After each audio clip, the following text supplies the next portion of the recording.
welcome home. Thank you. You know, that's really a big part of what we do, and education is also a very big part of what we do.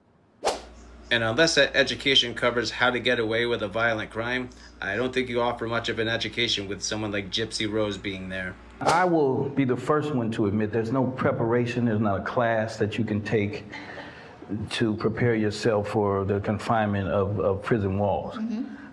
You're right, sir. There's no class for it. But she is a master of her class when it comes to manipulation, and I guarantee that helped her quite a bit behind those four walls.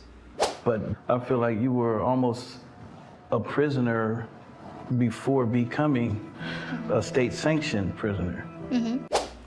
A prisoner where? In Cinderella's castle at the Magic Kingdom eating royal mashed potatoes? That was a cosplay, sir. That wasn't an actual prison. How did that transition affect you? Oh, it affected her quite nicely. She had the perfect patsy to take complete accountability for her crime that she premeditated, served minimal prison time, and then you want to know what? She got to exit there with basically international and national recognition and her own TV show. Me in particular, when I became incarcerated, I didn't have the simple freedoms of life before that. Oh, I agree with that. You didn't just have simple freedoms, you had very extravagant luxuries. All the free trips, meeting Taylor Swift, going to all the free concerts, scamming out of every charity and nonprofit that you can find. Yep, you had a very privileged one. So my experience was that prison was better than my life from before. So why didn't you want to stay there? If it was so great, why were you so hell-bent on getting out of there? And having to use somebody to make you look good on paper to get out on early release. Why were you so hell-bent on getting out if it was so much better than before? Do you want to know what? I call BS on that. All the free trips and all the free concerts and all the extravagant stuff that you guys got for basically free, if not completely free, plus all the sympathy and all the scamming and you getting away with all of it, I have a little bit hard time believing that prison literally was better than all those luxuries. Stop lying, Gypsy. So, Gypsy, a pet peeve that I have with law and criminal justice, the black and white idea that you know right from wrong. Mm-hmm. Yep, and she still chose to groom a mentally disabled man for over 2 years to carry out her crime and get away with it anyways and throw him right under the bus. Yeah, she knew right from wrong. She just chose to do wrong. I just don't believe that really, as the system stands today, that there's much room for context. How does the idea rest with you? Maybe you should be asking Nicholas Godejohn that question instead. Just saying. Unfortunately, I do think that we live in a society that everything is very black and white, and the justice system sometimes takes things into account and other times ignores that. You mean kind of like how they ignored all the evidence in your case to cast you as a victim instead? There's lots of things that could be taken into account, and I feel like that is something that needs to be worked on in the justice system. You know what, Gypsy? I agree with you for once. How come they didn't take into account the fact that you groomed Nick into the crime for over 2 years and he's the one holding the bag? Where was the account for him? How come that wasn't taken into account? If you really think there's change needed in the justice system, maybe think about that for a second. How has it been for you rebuilding your life while still on parole? That has been a journey. I'm rebuilding my life the best way I can with the restrictions that I have. Translation. While I was in prison, I used a man to make myself look good on paper so I would look good for early release, and within 10 weeks, I was pregnant with another man's baby. Did she mention that part? Didn't think so. Oh my God, I like it. I can't just go anywhere anytime I want. So I know, because you're such a celebrity, Gypsy. Man, look how pathetic our country's become. Only in America can you become famous for committing a heinous crime. Yeah, there's the real injustice, Gypsy. Why don't you address that? Why don't you bring that up? Oh, that's inconvenient.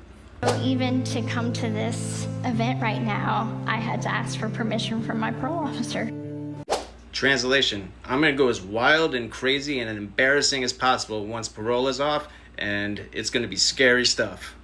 But navigating parole is the thing that is keeping me free. Making sure I am doing everything that I can to follow those rules. Follow what rules? You got to go to Jazz Fest, you got to go to a strip club, you got to publicly put Ryan in danger and put out his medical information. Exactly what rules have you been following? I think it's the parole office that needs parole themselves.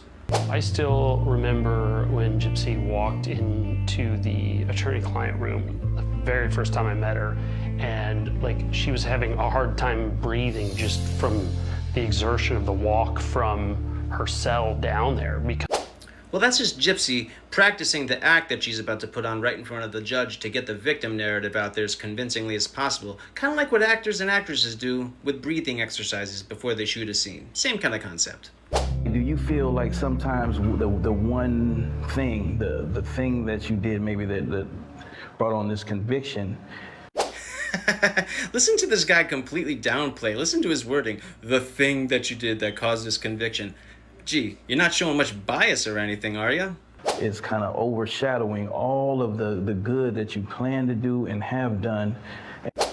And I'm looking forward to hearing some of the examples of the good that she has done. Let's see if we hear any. And how are you navigating that? Nah, that's what I figured. No examples at all. Just a blanket statement. I don't like the fact that society puts labels on individuals and that defines their character. Oh, so it's society's fault that you did what you did and now have to face consequences for it in the court of public opinion. Yeah, such a victim. One thing that is so true in my life is that I know I don't want to be defined by my crime or my past. Well, that ship has long sailed. Perhaps you should have thought about it before actually committing the crime. I don't want to be labeled a victim. That's gotta be one of the biggest lies she's ever told. That exceeds all boundaries right there. I don't want to be labeled anything. I want to be known as just Gypsy. Gee, I want. Even though you say you don't want to be labeled anything. But you want to know what, Gypsy? People are going to refer to you based on your actions. And when you commit a heinous crime, that is going to be part of your label. Especially when you have a conviction on your record. Guess what you're called? Guess what you're labeled? A convicted felon.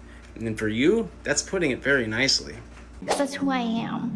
And so I feel like if society could open their minds a little bit more and have a little bit more kindness.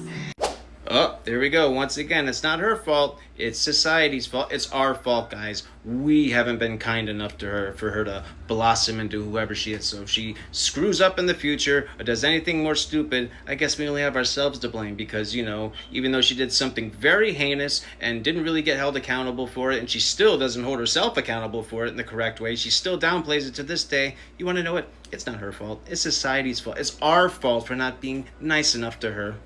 I have a choice now to make myself into whatever I want to be. Oh, we know that.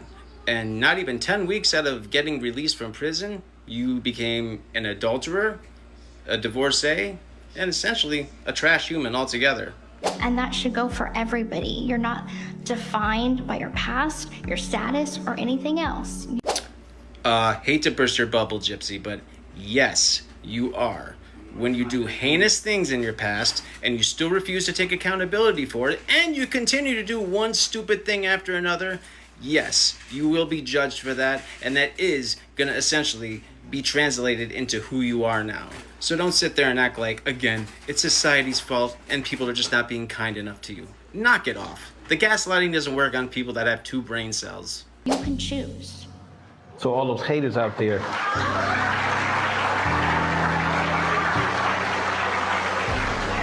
it's just Gypsy, damn it. It's just Gypsy.